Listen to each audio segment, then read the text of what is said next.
This podcast series is brought to you by Elekanyani Ndlovu.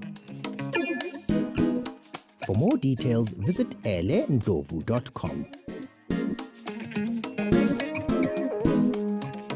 My name is Elekanyani Ndlovu and welcome to Womanifesto. Womanifesto is about challenging one another. I want to talk about our relationship with money. And the trigger for me for this conversation is the interview I had last week with Nono. Nono used to be in finance and she moved into farming. In that interview, she stated how the support she got from her parents included her parents or her father giving her a salary for her to move to the farm and to work. And it's what she said that triggered this thought for me. She said support was not just them merely saying, come to the farm, oh, we will support you, we'll pat you on the back, but they gave her actual financial resources for her to be able to make that choice and make that decision. And in that way, she said she had the freedom to actually then explore that opportunity. I'm a parent, so when I was listening to her, I could feel the desire to give your child the freedom to be, the freedom to think, to buy them the time to search for who they are, what they want, and to be in a space where they feel valued and they're adding value and learning and growing and finding ways to fully express themselves and who they are. And how do you buy that freedom? I had a conversation last week with a colleague, and it was a WhatsApp call. So on the WhatsApp call, I could see a picture of her child, and it was a baby girl. She's wearing probably either her mother's shoes or someone much older than her. And these shoes are massive relative to her. That picture took me back to 1993, to remembering myself in oversized shoes. I was at a primary school in Chiawero called Mambo Primary School. In those years, we still had the trips to the ocean that were organized by the Star Seaside Fund. And what that organization did is that it went around schools in the townships and they picked the top performers in those schools to Durban, took you to the sea, they took you out to play games. It's just this beautiful excursion. And in 1993, I was selected to go. These trips happened in June, July, I think, but whenever they happened, it was cold in Johannesburg. I didn't have boots, and I was leaving Johannesburg on a very cold day. My sister, who is 9 years older than me, gave me her boots, and she was like, listen, you're gonna wear these boots. We're gonna put tissues at the front there because they are boots and they go all the way to your knees. No one will know that they don't fit you. As I was looking at this child on this picture, I kept thinking to myself, this is how I must have looked like, that relative to my size. Those boots must have been massive. Those are some of the moments that when I think about them, they remind me that we've come a long way as a family. I've come a long way as a person who had to borrow boots to go on a school trip, to being financially independent and being able to think about creating a future for our children. One way of doing that is having the financial resources. And I was thinking about my own journey. When I started working, we were based in Secunda. As you can imagine, there's really nothing much to do in Secunda. I mean, I think over time that's gotten better, but when we were there, we had 1 or 2 restaurants we could go to. And because of that, we found ourselves in Joburg a lot.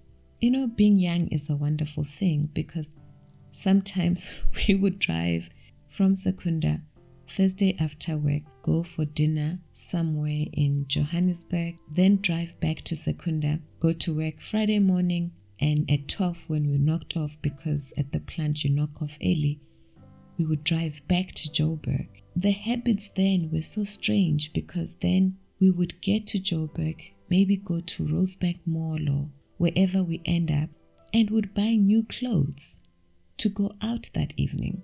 I mean, obviously, when you think about it now, it does not make sense, but that's the type of life we were living, and that was just what we were going to do and what made sense. And there was really no financial literacy to back up any of the decisions that we were making. We were just doing what we were doing. And you don't drop those type of things very easily. And it wasn't until my credit card debt just didn't make sense. And I was like, what's going on here? And I think I got into a panic to say, but why is this like this? And then I took a keen interest around financial literacy, and I just started reading about how to take care of your money, how to invest, what you can invest in fact, where to start if all you have is a job, really, and you have nothing else. There's no trust fund for you to rely on. There's no big savings somewhere. There's no rich parents to call upon. And I came across this book, The Richest Man in Babylon. It took me reading that book that got me thinking about where to start, because I suppose I'd never really thought about it or talked about it with anyone, which is incredible, right? Is that you can actually become an adult, have an entire job, and not have really talked about financial literacy with anyone. The only things my parents told me, my dad would repeat this all the time to say, whatever happens, make sure you don't run out of money for rent because you need a place to stay. Number 2, you don't run out of money for food because then what?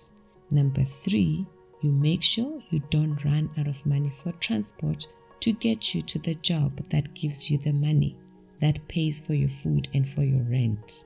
So that I had covered because I had guidance, always paid rent on time, always had petrol money, always had food. Having food is part of what I spent my money on because I would want my fridge to be full. I really just don't like empty fridges. I want fridges like those fridges that they showed on the adverts on TV growing up and on the newspapers that have those fridge adverts where, this fridge is just so beautifully packed, stacked with all sorts of goodies. I have such food issues. So I spend a lot of money on food because I want a full fridge. And I spend a lot of money on food because I want to eat out. Like, food is an actual thing. I want a variety of food. I want to taste all sorts of food.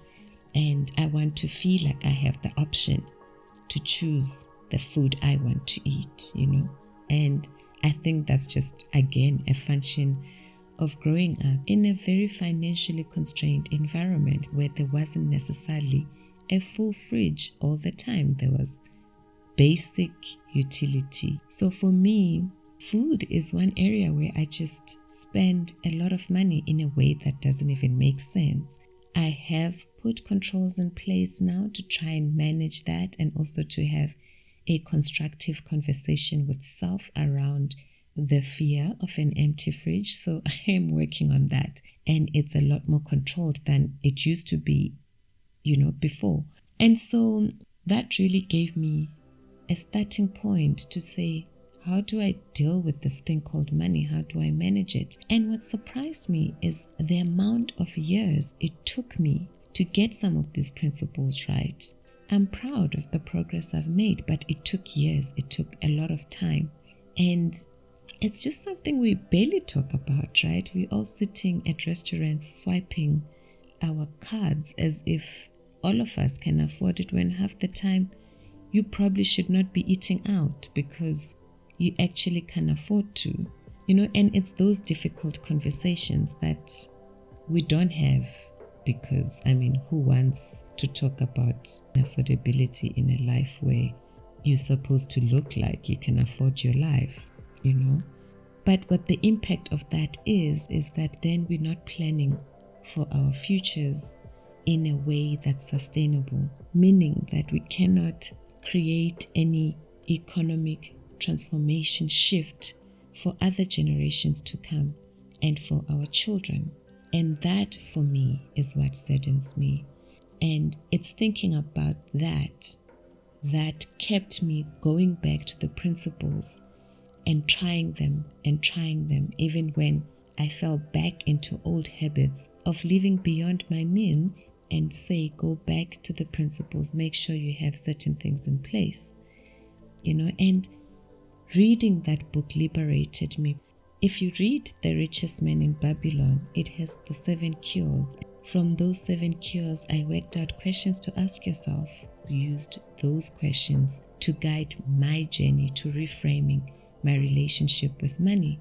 The first question I asked myself was, what percentage of my salary do I put into savings on a monthly basis? And those savings can do anything. They can go into investments. They can go into realizing dreams. They really can be for anything.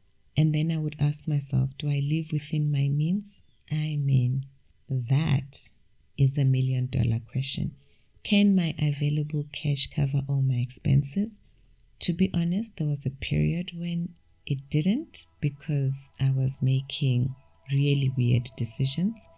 And on the basis of that, I would then just overflow onto my credit card. And what fascinates me about that is that I had zero shame. I had no shame in doing that. That's what I was doing, and that's just how I was living my life. And then I asked myself the question, is the money I save invested in a good vehicle, and does it earn good interest? Am I keeping it saved long enough to take advantage of compound interest? The fourth question is, am I invested where my capital is preserved? Do I understand risk and what level of risk I should avoid or engage with? Are my possessions insured against loss, and do I have life insurance? Do I own my own home, or am I paying off someone's asset through rent? Do I have retirement savings, and will they be adequate? Am I in charge of my career, and am I brilliant at what I do? Am I earning what I should be earning? If not, why? What am I going to do about it? Do I show self-respect by having my affairs in order? Do I pay my debt on time? Do I spend on things I cannot afford? Do I take care of my family? Do I have a will? Do I help others and give to those in need? I formulated those questions from reading each cure that the richest man in Babylon presents, and those questions became the basis through which I engage my relationship with money, and I engage my relationship with my work and my craft. I engage the learning around what it is I want to understand about wealth creation, about investments. And those were the questions. And it stemmed from just being in a place where when you look at yourself, you just don't understand why you are in the situation that you're in. And I mean, I know there are different schools of thoughts around, should you really have a retirement annuity or invest your money somewhere else? But the point is, do you have a plan of what happens when your ability to earn an income has dried up? There's a lot of schools of thoughts around owning your own home versus being in the shared economy or the rental economy. You know, those are just the questions that had come up when I was reading that book, and that really have helped me to set a form of foundation when I didn't have any from a financial literacy perspective, and that have helped me to then venture into reading even more around the whole wealth creation space, thinking about, all I have is my job, where do I go from here? And that book for me answered a lot of the questions that I feel for someone who's just trying to get their life in order and their basics in place.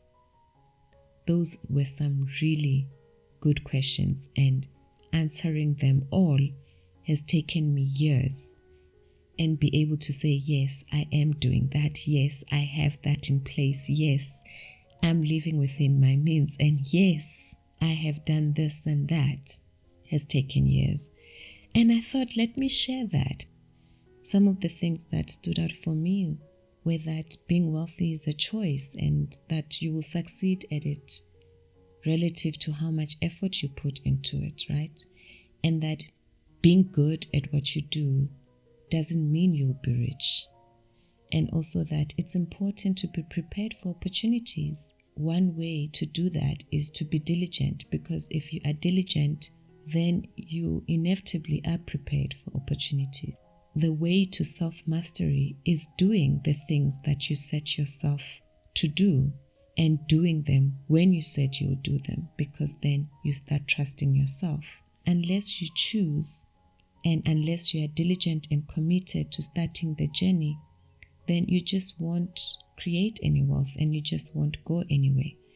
And he talks about respecting your craft and working on your craft and using your craft as the stepping stone to creating an income that you can then invest. And then he gets into the principles around saving at least 10% of your money, no matter how small you earn. And I remember having a conversation with my little sister, having realized that we all need someone to have a conversation with us about money.